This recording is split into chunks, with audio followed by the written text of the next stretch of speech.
Hello வணக்கம். இது உங்கள் சிவி ஈசோன்னு சொல்லணும். எப்படி இருக்கீங்க? இப்போ பற்றின ஒரு சம்பவம், அதாவது ஒரு லவ் ட்ராக்கு புதுசாக உருவாகுது. எஃப்ஜே வந்துட்டு வியானாக்கு வந்துட்டு ஒரு லவ் ட்ராக்கை செட் பண்ணுறாரு. இப்போ தான் கொஞ்சம் நேரத்துக்கு முன்னாடி வந்துட்டு சாண்ட்ரா வந்து திவ்யா கிட்ட சொல்லியிருப்பாங்க. ஆக்சுவலாக திவ்யாவுக்கு தான் ஃபஸ்ட்டு ரூட்டே போட்டிருக்காரு எஃப்ஜே. அதுக்கப்புறம் ரெஸ்பான்ஸ் கரெக்டாக வரலன்னு வியானாக்கு போட்டிருக்கான். ஆனால் இந்த வியானாக்கு தெரிய வேண்டாமா? ஏன்னா ஆல்ரெடி ஆதரை யூஸ் பண்ணிட்டு அவன் வந்துட்டு இது மாதிரி பண்ணிட்டான்.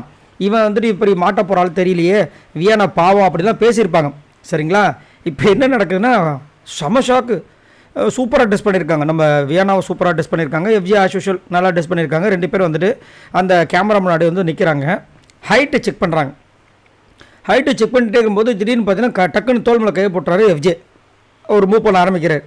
அப்போ இவங்க அப்படியே பார்த்துட்டு வந்துட்டு சூப்பராக இருக்குல்ல அப்படின்னாங்க. அதுக்கப்புறம் அண்ணன் தங்கச்சி மாதிரின்ட்டாங்க. இவருக்கு மூஞ்சி செத்து போச்சு. என்னையா சொல்கிறாங்கன்னு சொல்லிட்டு செம்ம ஷாக் ஆகிட்டார். ஆமாம் அப்படி சொல்லு அப்படின்னு ஒரு போயிட்டார். இந்த அம்மா அப்படியே குதிச்சுட்டு ஜெனிலியை பார்ப்ப மாதிரி ஓடுறாங்க. அதுக்கப்புறம் ஏதோ ஒரு பாட்டுக்கு டான்ஸ் ஆனாங்க. அதுக்கப்புறம் நீயும் வந்து என் கூட ஆண்டுன்றாங்க.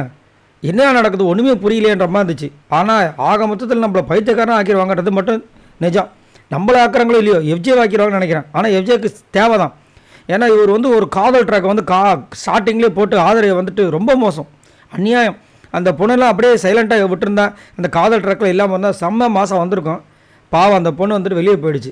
ஸோ இப்போ வந்துட்டு இந்த மாதிரி ஒரு விஷயத்தை ஆரம்பிக்கும் போது வியானா இந்த மாதிரி சொல்லோட எனக்கே ஷாக்கு, அவருக்கு பயங்கர ஷாக்கு.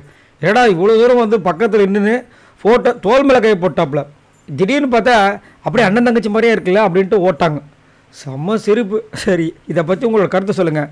இன்னுமே ஒரு சில பேர் இந்த பிக் பாஸ் சீசன்னாவே வந்துட்டு அங்கே வந்துட்டு இந்த மாதிரி லவ் பண்ணணும், லவ் கண்டென்ட் கொடுக்கணும், இது மாதிரியே பண்ணுறாங்களே தவிர மக்களுக்கு எது பிடிக்கும் அதை கொடுக்க மாட்டாங்க.